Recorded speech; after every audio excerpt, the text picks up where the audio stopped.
Hello, everybody.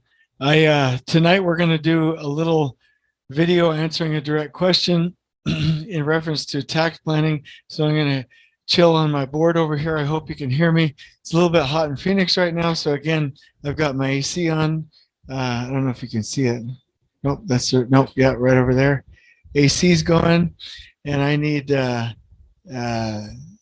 I need to keep that going. So, all right, we're going to jam out.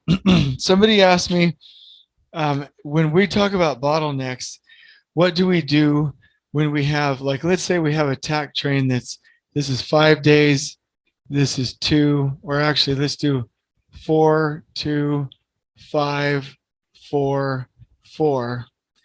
First of all, a lot of this is true, but it is my opinion and my way of dealing with it. This is the best that I can kind of come up with as far as an answer. And so let me draw that as 1, 2, 3, 4. So that's 4. Maybe that's a 2. 1, 2, 3, 4, 5. That Takt wagon. And then this one's that same size. This one's that same size, right? So I'm going to draw those in proportion. That's 4, 2, 5, 4, and 4. Let's say that's zone 1. Can you hear me? Good. Okay. So let's just say, for instance, well, let's just guess right now that it's a 4-day Takt time. Okay. And then you have the 2, then the 5, and then the 4, and then the 4. I think that's generally what it would look like.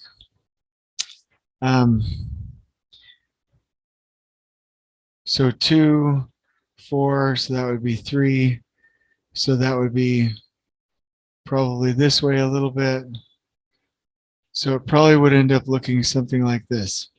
Anyway, the point is, the question that was asked is, you know, with this, if you trace these down with colors, then what you have is these 4s are flowing, they do the work, and that same crew comes down and just does their work again. It's beautiful. The 5, they do their work. Let's do that in a different color. And there's actually an overlap where there's an overlap at least by 1 day, if I have that right. And then for the rest of these, maybe I don't have, well, we'll leave these alone just in case I'm not visualizing that right. But then the other one is in the purple, you have the 1, 2, and then you have an efficiency gap. And so there isn't optimal flow. So I want to say that I've got a pretty good answer for this. This isn't something that I've read in a book. This is something that I've been observing. When I look at the way the Germans, or I'll do it like I usually do, is the Germans, how they do tax planning versus how the French do it, versus how we do it in the United States, there's a really big difference in approach. And I think that there's 2 different types of tax planning. One is called, in my mind, resource, R-E-S-O-U-R-C. If I spelled that wrong, please don't make fun of me. Resource-based tax planning. And then there's Takt time based tax planning. And there's a difference. And you'll see it in the software that they use. And I think I'm pretty right about this. So in resource-based tax planning, what you'll see is that there will be tax plans where you will see that most of the trades will have this kind of optimal flow. And, you know, just like in this example, let's say that I got the graphic right. Most of this has a nice finish to start flow, but we have one with an efficiency gap and one with an overlap.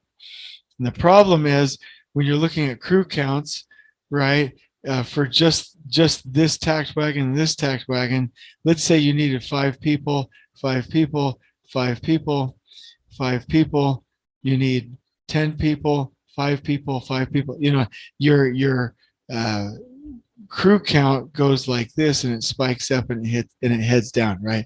So when you look at that, that overlap isn't great, and the efficiency gap isn't great because there's starts and stops. This does tie in though, and where's my eraser? Okay. This does tie in though. If you remember my example of the throughput of a factory, let's say this is a factory, and we have these pieces. I did that out of proportion. I'm not going to be able to sleep if I do that. 1 second. So let's say you have inputs, machine, machine, machine, machine, machine, machine, right? And the product goes from machine to machine. I love asking the question, if this can do 4 parts per hour, 4 parts per hour, 4 parts per hour, 4 parts per hour, this one is actually 2 parts per hour, 4 and then 4, what can you do? The idea is you can either speed this one up or you can slow the rest of these down. And the point is that when you slow the rest of these down, they're only working. There's another way you could look at this. Ooh, I'm doing a good job.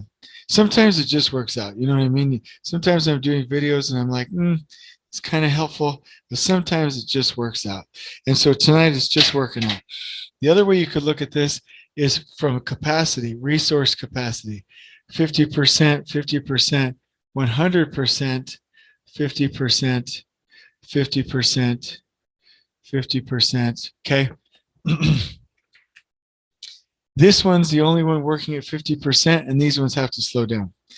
So in essence, when you look at it from a takt planning standpoint, this one's working at 100%, but this one is working, this is working at 50%, right?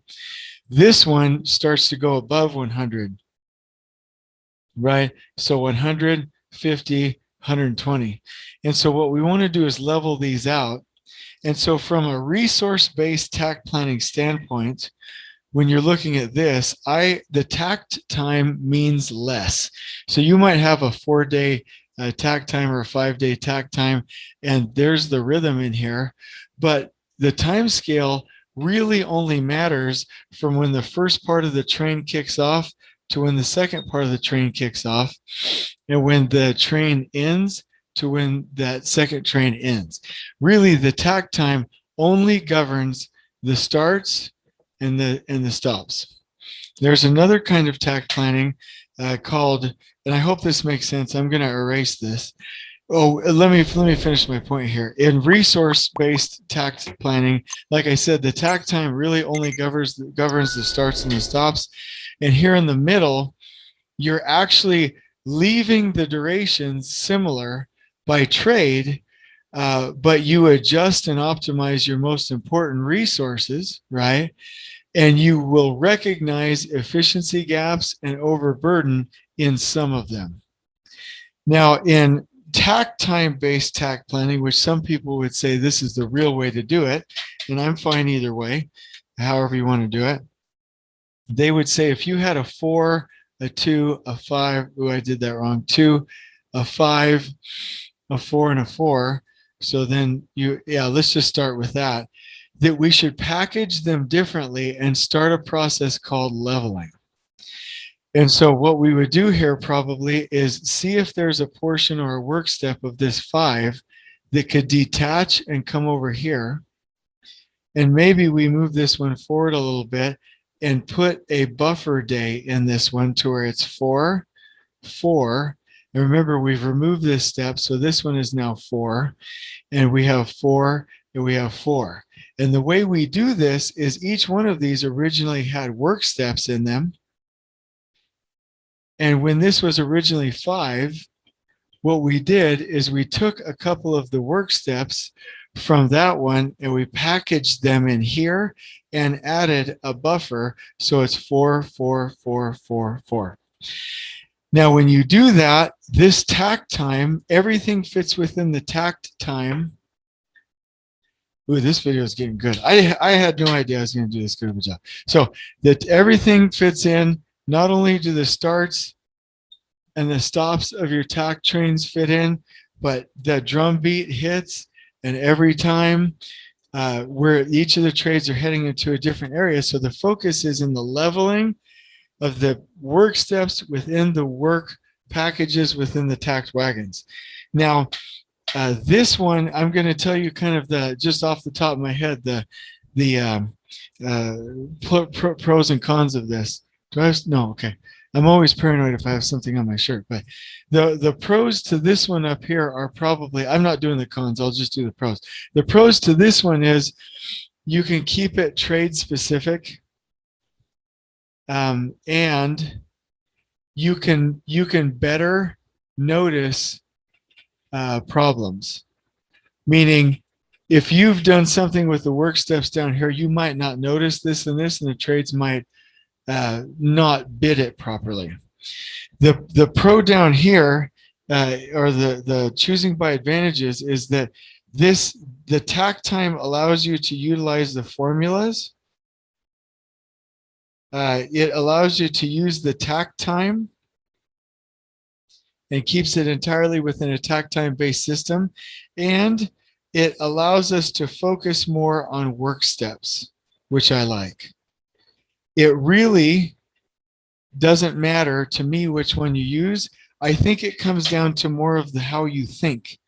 There's a trade partner the other day, or a contractor rather, that they really think like this and they're used to doing this. And so I was like, yeah, you want to use a software called Timoti. That's how they do it. They do it similar to the way we do it in the US. There was a production specializing company where they do things like blocks and hotels, and they have really rhythmic stuff.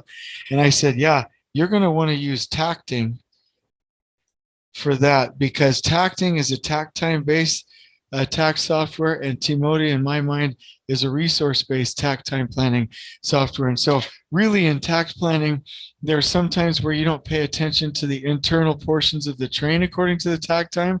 But when you do the takt time based planning, every work package, it's like a drum beat. It's not only the starts and stops, but it's the intermediates. So to answer the question directly, in this case, you buy out the inefficiencies. In this case, you level it and you get it to where you have a constant rhythm within the takt time. And I hope that answered the question. And I really appreciate this question being asked, because it even expanded my knowledge, and I'm really excited about this. So on we go.